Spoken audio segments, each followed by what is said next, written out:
Buongiorno cari amici, benvenuti anche oggi nella Super Live Flash del vostro Marietta Veneziano. Vi ricordo che stasera alle 20:30 più o meno ci sarà, cioè senza più o meno, ci sarà il pendolino e le sibille gratuite del vostro Marietta Veneziano. Chi vuol venire a fare delle domande nel canale YouTube del vostro Marietta Veneziano, basta che, se non è ancora iscritto al canale, sono già 1300 persone iscritte, 1302, 1303. Può tranquillamente andare nel canale YouTube del Marietta Veneziano alle 20:30 e fare una domanda, naturalmente nome e data di nascita.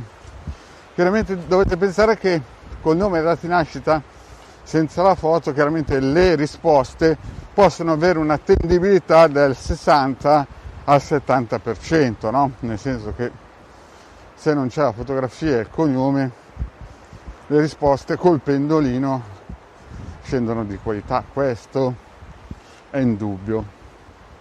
E anche le sibille, chiaramente, no? Io cercherò di rispondere a tutti, l'importante è che arrivate puntuali, dura mezz'ora questo tempo, alcune volte anche un pochettino di più, a dipendenza un po' anche delle domande e delle qualità delle domande. Quando si parla del lavoro sapete che il vostro marietto è sempre molto sensibile, perché capisce le difficoltà che molte persone hanno attualmente. Poi vi ricordo che anche il prossimo appuntamento è con Hildegarda e con il canale di Hildegarda alle 21:30 di venerdì. Venerdì sera nel canale di Hildegarda, stessa cosa, lei ha già 2500 e più iscritti nel suo canale. È un canale molto bello con tanti video, e anche nel mio canale YouTube ci sono più di 980 video. Per chi vuole avere un'infarinatura può andare tranquillamente lì. Vi ricordo che questo sonoro sarà replicato sul canale YouTube con altre immagini, no? Perché così le persone possono anche vederlo se hanno solamente YouTube, no? E oggi parleremo un po' della fortuna di alcune persone e di avere il profilo basso. Io dico sempre, cari amici, cercate di avere il profilo basso se siete nati fortunati, magari a livello economico avete qualcosina in più degli altri. Certo,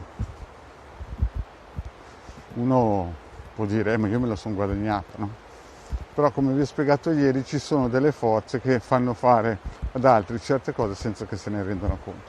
Quindi molte volte alcuni premi sono delle mele avvelenate, e oggi vi voglio portare degli esempi, soprattutto uno di, come si vuol dire, una categoria molto a rischio dal mio punto di vista, che è quella dei dottori medici e psichiatri e psicologi, no? Proprio perché secondo me hanno un po' preso il posto della Chiesa di Stato, della religione di Stato, e quindi alcuni non tengono più un profilo basso come c'era una volta il medico di famiglia, e alcuni sono diventati anche un po' altezzosi, al di là del Porsche che hanno parcheggiato nel garage, al di là della donnina di riserva oltre la moglie, al di là di queste cosettine che ormai l'era in cui, come si suol dire, viviamo dà a questi personaggi, alcuni proprio hanno superato quello che il vostro marietto chiama la barriera del suono. Ciao Fiorenza, grazie di esserti unito al diario Marietta Veneziano. Quindi oggi vi parlerò di questa categoria che dal mio punto di vista, non tutti chiaramente, ma ci sono alcuni che secondo me dovrebbero volare basso, avere proprio, perché già sono stati graziati dal Padre Eterno magari ad avere un lavoro importante, e già dovrebbero ringraziare ogni santo giorno che magari non sono in paradiso di Brissago, e in più, oltre ad avere questa, come si suol dire, grazia momentanea, perché 80 anni poi passano in fretta, fanno anche prepotenti e cattivi e birichini, no? Adesso vi voglio raccontare un po' una storia, sempre di fantasia, che condividevamo un po' col Dante, no? Sapete, il Dante è il mio amicone, no? Quando ero piccolino, più o meno, verso 5-6 anni, quando è venuto a trovarmi il capitano degli Alpini di Torino, un giorno mi ha fatto vedere Parigi nel 1700. Nel 1700 Parigi praticamente non è come nei film, no? Che voi vedete là le carrozze che passano, tutto bello in ordine, la gente che cammina, va al mercato. Nel 1700 a Parigi la gente in città, la gente moriva per strada e si sentiva un continuo lamentio. Cioè in tutti i quartieri che si andava si sentiva un lamentio di gente che moriva per strada di fame o di malattie. Ciao Angela, cioè questa era la normalità di Parigi, quello che non vedrete mai nei film, no? E il capitano degli Alpini di Torino mi fece vedere due persone che stavano morendo di fame, di lamenti, di strazi. E ce n'erano tantissimi così, no? Ma questi due in particolare soffrivano tanto. E io mi sono messo a piangere perché vedevo la sofferenza, avevo 5-6 anni, no? Vedevo la sofferenza di queste due persone e mi ero immedesimato, no? Dicevo, poverini, te. Poi il capitano degli Alpini mi disse, guarda, in quel periodo il 90% della popolazione viveva così, no? Moriva di fame a 20-30 anni, quelli in città, i più fortunati erano quelli in campagna, no? Però questa era normalità, non è che questi sono dei supereroi, no? Tutti facevano quella fine lì, no? Beh, morale della favola, io ero triste per questi personaggi che stavano morendo. Ciao Fiorenza, grazie per avermi salutato. E morale della favola, io ero triste, piangevo, però il capitano degli Alpini mi disse, guarda, queste due persone sono due persone terribili. E io non riuscivo a capire come due persone che stavano morendo come mosche, come tanti altri, ma il capitano degli Alpini mi aveva fatto vedere proprio queste due persone. Il capitano degli Alpini mi fece vedere che io li avrei rincontrati nel futuro, ma questa volta non morivano più di fame, ma sarebbero state persone cattive, uno psichiatra e l'altro psicologo, paghe altissime perché lavoravano per lo Stato, non lo Stato italiano, un altro Stato, e prendevano in giro e facevano del male dei bambini malati, con i loro certificati falsi e queste cosine qua, no? Anche io ero piccolino, no? Vedevo questa scena, cioè vedevo due persone che stavano morendo di fame, avevano sofferto e che quando avrebbero avuto l'occasione, invece di essere bravi perché avevano sofferto, avevano capito nelle vite prima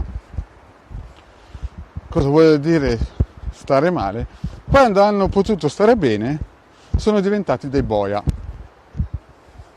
Perché io li guardo e vedo che fanno male a un bambinetto. Io dico, ma chi è quel bambinetto? E quel bambinetto, il capitano degli Alpini di Torino mi dice, è tuo figlio. Anche io ero piccolino, no? Non sapevo neanche come si facevano i bambini, no? E io dicevo, ma come fanno a essere così cattivi questi due, no? Perché il loro karma, perché sono delle brutte anime, insomma, mi spiegò che queste cose qua. E io, a un certo punto, gli dissi, io questi qui devo fermarli prima che facciano male al mio bambino, no? E il capitano degli Alpini di Torino mi disse di no. Ciao Liana, mi disse proprio di no, che non si poteva fare perché era il loro karma. E io, visto che il psichiatra, quello che valeva di più di tutti, aveva il nome di un formaggino che mi davano all'asilo, io ho detto, mi devo ricordare per il semplice fatto che così evito che, perché la storia non è che finisce qui. Poi il capitano di Torino mi fece vedere che io sarei cresciuto, avrei avuto delle conoscenze e queste persone sarebbero andate in un posto, insomma, che in confronto a quello che raccontava Dante era una scampagnata. Infatti io quando ho visto che andavano poi in quel posto ero tutto sollevato, dicevo, caspita, ma quanto tempo saranno là?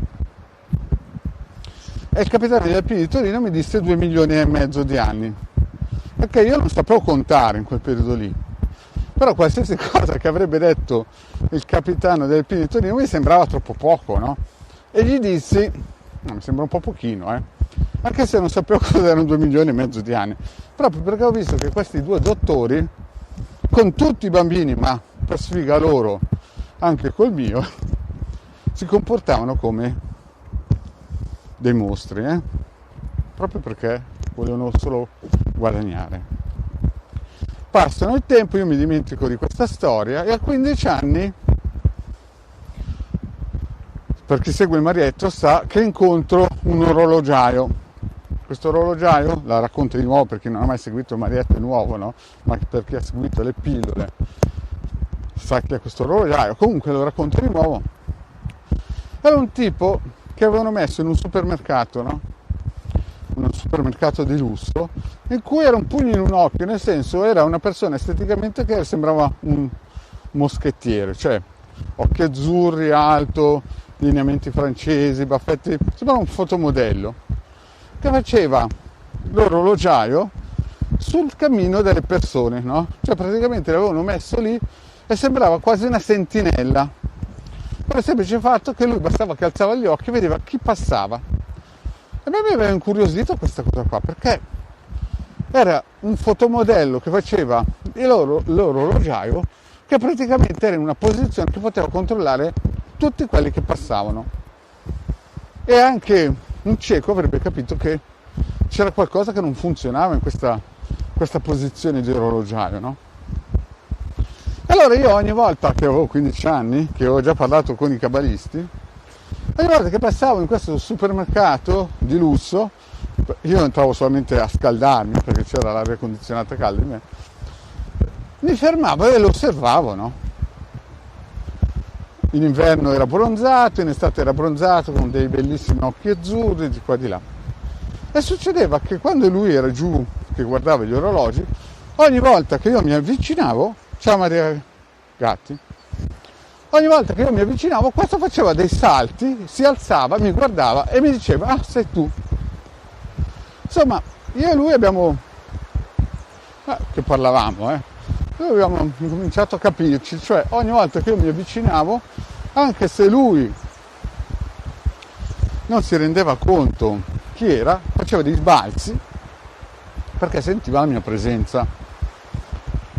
Fatto sta che a un certo punto, non è che andavo lì spesso, no? Ma lì andavo ogni volta che mi sentivo questo desiderio di farlo saltare in aria, no? Cioè praticamente lui stava seduto sul suo tabacchino con la lente a guardare questi orologi, quando sentiva il sottoscritto avvicinarsi, avevo 15-16 anni, no? Faceva di quei balzi e poi diceva, ah, sei te. Morale della favola, a un certo punto passano gli anni, io fino a 18 anni, poi dopo ho smesso di andare lì, in quel supermercato, e cominciamo ad avere un dialogo. Lui mi diceva, vai via dal tuo paese perché c'è gente cattiva. Poi a un certo punto incomincia a parlarmi di nomi, di dottori che nel futuro mi avrebbero fatto impazzire, ma quando avrei avuto, scusate, avevo 16 anni quando mi ha detto questa cosa qua, e quando mi dice, tu un giorno avrai in mano la radio e li fermerai, a questo punto qua mi disse anche i nomi, no? Io ho visto che avevo già sentito questa storia a 5-6 anni, no? E sento parlare di radio, ho subito pensato che avrei dovuto fare disc jockey. E allora vado nelle radio private, vado in posta a imparare e guardavo questi LP3 da 33 giri o 45 giri e dicevo, ma che caspita di forza c'è dentro questi dischi di vinile, no? Perché questo tipo di orologiaio mi aveva detto che quando avrei avuto in mano la radio, questi avrebbero incominciato a capire che erano seduti sulla sedia sbagliata. Morale della favola, passa il tempo e io quel tipo lì in un certo senso ci perdiamo, no? Lui fa la sua vita, io non sapevo neanche chi era. Erano solo quelle 2 o 3 parole che ci scambiavamo quando arrivavo lì. Morale della favola, passa il tempo, io inizio a insegnare informatica e ho uno studente che un giorno mi dice, sai Marietto, vado a fare un corso. E io lo guardo e gli dico, bravo, pensavo che era un corso di informatica concorrente alla scuola dove insegnavo io. e me lo ripete 2 volte. Bravo, gli dico.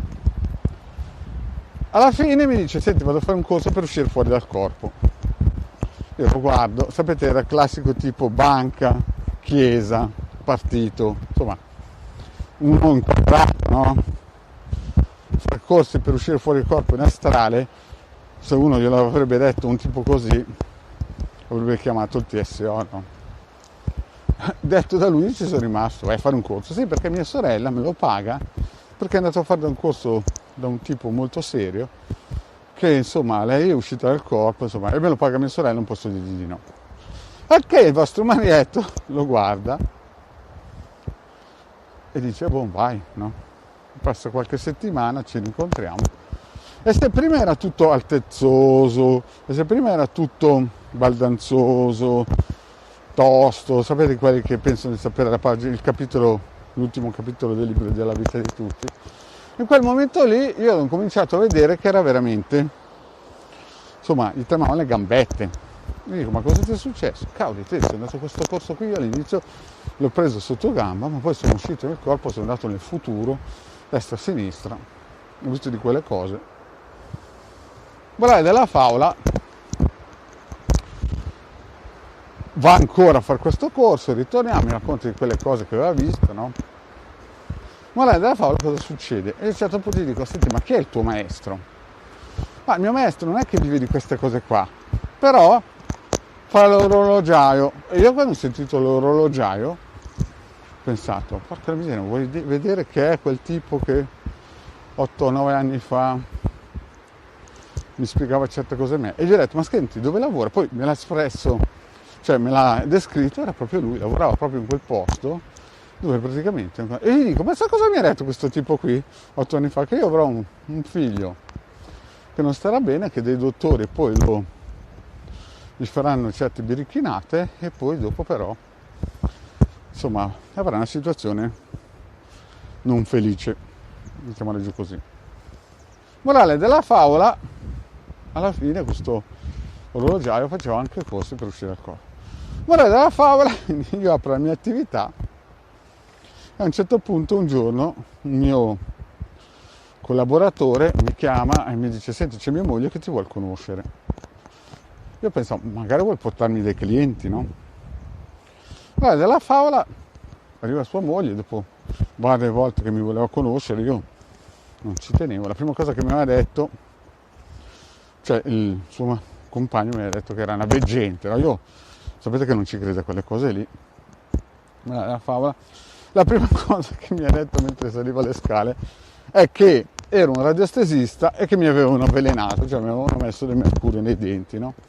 Neanche l'avevo vista, neanche l'avevo conosciuta, stavo salendo le scale del mio ufficio, mi dice: tu ti hanno avvelenato con del mercurio nel dente e sei un radiestesista. Io la guardo, pensavo, sapete, quelli che fanno le radiografie negli ospedali, no? Poi ci siamo messi a parlare, no? Io chiaramente, questa qui diceva di essere una delle migliori del mio posto, mi incomincia a parlare del mio passato, mi dice di quelle cose che non stanno in cielo e in terra. Aveva ragione, ma io in quel momento lì mi ero dimenticato. E poi mi parla del futuro. E a un certo punto c'erano fuori ancora questi 2 dottori, no? E mi dice: guarda, non vediamo l'ora che tu vai giù in quella struttura del psicosociale, perché ci siamo stancati delle porcherie che fanno questi 2 dottori. Non mi era ancora nato il figlio e mi ha detto: guarda, quando andrai giù, insomma, cioè io, questa mi stava parlando di una cosa che sarebbe successa dopo più di 15 anni. Io l'ho guardata e pensavo che era pazza. Beh, alla fine della storia aveva ragione sta tizia qua, no? Adesso io la faccio corta, no? Allora, perché racconto queste storie? Che, ripeto, sono sempre storie di fantasia, non è vero niente. Ecco perché voglio scrivere un ebook tanto per raccontare delle favole tipo Peter Pan e Giulio Verne, quelle cose lì. Perché alcune persone nascono e hanno la fortuna di avere dei posti di lavoro che centinaia di persone, migliaia di persone non hanno, no? Perché magari sono in fabbrica, sono disoccupati, oppure sono anche laureati, ma in questo periodo storico magari non riesco a trovare lavoro, magari hanno delle qualità importanti, hanno una conoscenza importante, una competenza importante, ma loro non riescono a trovare posto di lavoro, no? E poi invece ti trovi delle cioccolatini, no? Che non hanno competenze, che non hanno nessun tipo di qualità umana, che non sanno parlare e trattare coi bambini malati, eppure te li trovi magari capo o direttore di quella struttura. Capite che anche una persona semplice, se fa 1 più 1, dice: ma com'è possibile? Io poi questa storia l'ho raccontata a mio figlio e anche lui ha risposto: ma 2 milioni di anni e mezzo, lui però sa contare, non ti sembra un po' pochino per quello che ci hanno fatto? Ma il Marietto poi è andato dal Dante e questi 2 milioni di anni e mezzo il Dante li ha trasformati in 14 miliardi, quindi questi 2 dottori appena lasceranno questo spazio materiale, per 14 miliardi di anni il Dante ha fatto in modo che non mi resteranno più 3 piedi, non li voglio proprio più rivedere, no? Non solo per me ma anche per gli altri bambini, no? Comunque, morale della favola è che molte volte ci sono personaggi che se si guardassero allo specchio dovrebbero lasciare un passo indietro e lasciare il posto di lavoro a persone più valide. Invece sono così, tra virgolette, sempliciotti, e sono ancora gentile a dirlo, che penso che quel posto di lavoro lì sia stato creato solo perché loro hanno le qualità e le competenze, magari sono delle nullità, come questo psichiatra e questo psicologo. Quando io ero in questo tourbillon di guerra, ho parlato con persone che erano a fianco loro. Cosa è successo? Questi sono andati da veggenti a chiedere: ma è vero quello che dice Marietto? Cavoli, questi veggenti, sapete cosa gli ha detto? Licenziati subito a quel posto, vattene via, trovati in un altro posto nello Stato, perché vicino a quelle 2 persone puoi avere solo. Infatti, appena sentivano questa storia e andavano a parlare con altri veggenti, dopo 2 mesi o 3 mesi avevano già la lettera di licenziamento e si spostavano in altre strutture, perché facevano il vuoto, chiunque sapeva chi erano queste persone. Quindi molte volte è vero che mio pastore diceva: ringrazia Dio che non va peggio, però quando certe persone nascono e vedono altri che non hanno posti di lavoro, e questi hanno un posto di lavoro magari importante e non hanno le qualità, non devono essere così ingenui da andare a rompere le scatole a dei bambini o a persone che sono meno fortunate, perché poi bussa sempre alla porta l'amico del Dante o il Dante stesso e tira la livella. Questo lo dico perché ci sono anche molte persone che mi contattano e hanno le fortune di tutto di questo mondo, no? E devono capire che se non raggiungono magari quel sogno che si sono creati in testa, che magari gliel'ha messo dentro qualcun altro, devono accontentarsi, perché quello lì è già il top che possono raggiungere. Capite? Sono già fortunati così. Io mi ricordo che quando sono entrato nell'ufficio, c'era dentro mio figlio, nell'ufficio di questo psicologo, no? Ho visto un LIM, un ufficio gigantesco, che lo stavo guardando. Io ero sulla sedia con mio figlio, ho fatto un salto, mi sono terrorizzato e lui non lo stava vedendo. Io ho pensato: ma questo qui deve essere un mostro, questo psicologo, proprio perché in quell'ufficio non eravamo solo noi 3, c'era uno che lo stava misurando, come si dice in termine tecnico, no? Gli stava prendendo giù le misure per portarlo nel basso astrale. Eppure questo qua, sapete, paghetta da 8.000 euro, macchinetta, no? Sapete quei yuppies, no? Che vogliono fare. Quello aveva nel fondoschiena un LIM che ogni cavolata che faceva coi bambini lo stava misurando. Se il Marietta si è preso quasi un infarto, la cosa era pericolosa. Io ho cercato di avvisarlo, sono stato lì alcune volte, ore del mio tempo. Poi quando ho visto che non c'era più niente da fare, non ho speso più un secondo, però ho cercato, come se vi ricordate la storia del grafico, ho cercato di aiutarlo. Poi se uno non vuole, è cucciuto, preferisce andare in basso astrale, io non sono mica Padre Eterno. Quindi bisogna sempre nella vita avere un profilo basso, sempre rispettare le persone più anziane, sempre pensare che quello che sta di fronte a te, anche se magari sembra apparentemente un mendicante, può un giorno essere il tuo carnefice. Adesso non è che dico che bisogna strisciare per terra, ma almeno avere l'umiltà di capire che se uno ha la fortuna di essere diventato un avvocato, un dottore, insomma un lavoro che una volta o nelle vite passate non ha mai potuto fare, deve ricordarsi che nella vita prima magari stava morendo di fame a Parigi e oggi dovrebbe avere un'attitudine un po' più positiva. Purtroppo sento ogni giorno storiacce invece di persone che sono un po' cattivelle, no? Nel senso che fanno del male a destra, a sinistra, pensando che non arrivi mai il conto.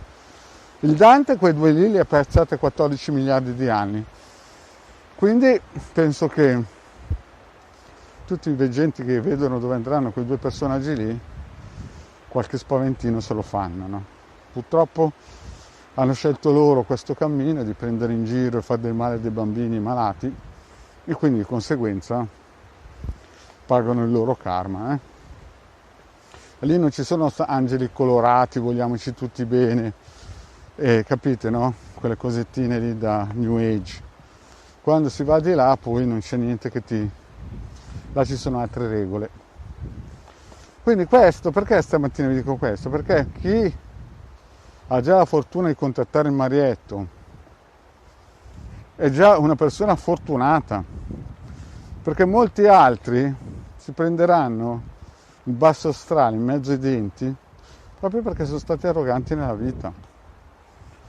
Io ho molti clienti che stanno penando in questo momento, stanno soffrendo, giustamente, nel senso che hanno pienamente ragione, ma sono persone semplici che vedono la situazione e hanno bisogno di aiuto. Ma quelli là, quando gli spiegavo le cose gratis, mi ridevano in faccia come se fosse arrivato il pirla del paese, mentre gli stavo spiegando: guarda caro amico, che la situazione non è grave, è gravissima. E lo spiegavo. Allora pensavano di parlare con Totò o Mr. Bean. Io invece gli spiego: guarda che se non fai quello che ti dico e rimetti le idee in chiaro, adesso lo stringono, io dicevo così perché quelli erano così rimbambiti, pieni del loro potere, però io lo spiegavo: guarda che molto probabilmente un giorno si renderanno conto, e come è successo a quel farmacista che dopo mandava i suoi schiavetti a chiedere perdono a destra e a sinistra, ma sapete, quando poi il sasso è lanciato e il karma è fatto, non è che nessuno può venire lì a meno che chiaramente ci sono effettivamente dei lavori che si può attenuare, ecco, diciamolo così, rallentare, ma quando il danno è fatto poi corrergli dietro a rimettere insieme i cocci. Quindi a tutti quelli che contattano il Marietto, no? Secondo me tutti quelli che si avvicinano al mio campo aureo sono persone, tra virgolette, fortunate, per il semplice fatto che il Marietto racconta solo favole, no? Ma invece quegli altri che invece pensano di sapere una pagina più del libro, mentre 300 anni fa morivano di fame a Parigi come dei scarafaggi e dopo sono diventati magari, o gli hanno dato un posto per vedere come si sarebbero comportati, ma continuano a perpetuare le loro porcherie, è chiaro che poi il karma porterà il conto e userà chiunque per fermarli. Quindi a tutti quelli che contattano Marietto vi dico di resistere, che alla fine ce la farete tranquillamente. Tutti quelli che hanno acquistato i miei ciondoli avranno queste protezioni. Stanno arrivando dei periodi tosti, questi li passeremo tutti, ma molti molto probabilmente li passeranno meno peggio di questi signori che in questo momento storico. Poi sapete, il Marietto ha incontrato tanti incendiari che quando avevano capito che era Marietto sono diventati pompieri, ma come si sa poi dopo diventa, ciao Doriana, ciao Antonio, ciao Simona, diventa dura, no? Quindi come al solito il vostro Marietto vi consiglia di scaricare i circuiti guardare le pillole del Marietto. Poi un'altra cosa, non contattatemi mai in PVT se non volete consulenze professionali, lasciate stare che non ho tempo da perdere. Se volete delle domande e risposte gratuite, sapete di venire nel canale Marietto Veneziano o alle 20:30 al mercoledì o al sabato alle 4 al vostro Marietto, e lì tutto per voi. Ma ricevo decine di PVT ogni giorno di gente che mi vuole far perdere tempo. Invece, se vuole, gratuitamente il vostro Marietto si mette sempre a disposizione, gratuito per tutti, o il mercoledì alle 8:30 come questa sera, o al sabato alle 4, sempre sul canale Marietto Veneziano. Bene cari amici, io ho detto tutto, lo ripeto, cercate sempre di avere un profilo basso con tutti. Se poi avete un lavoro professionale prestigioso, ancora di più, perché mi potrà bussare alla porta un sempliciotto che vi prenderà solamente le misure. Magari fra 30 anni voi pensate di essere il Pinco Pallino, il re di turno del quartiere, e invece vi busserà alla porta un sempliciotto, e a quel punto lì saranno venuti a prendervi le misure. Poi sapete, come dice Marietto, 80-90 anni volano, ma 14 miliardi di anni un po' di meno. Bene cari amici, grazie di aver ascoltato il vostro Marietto, io ho finito qui e alla prossima, ciao!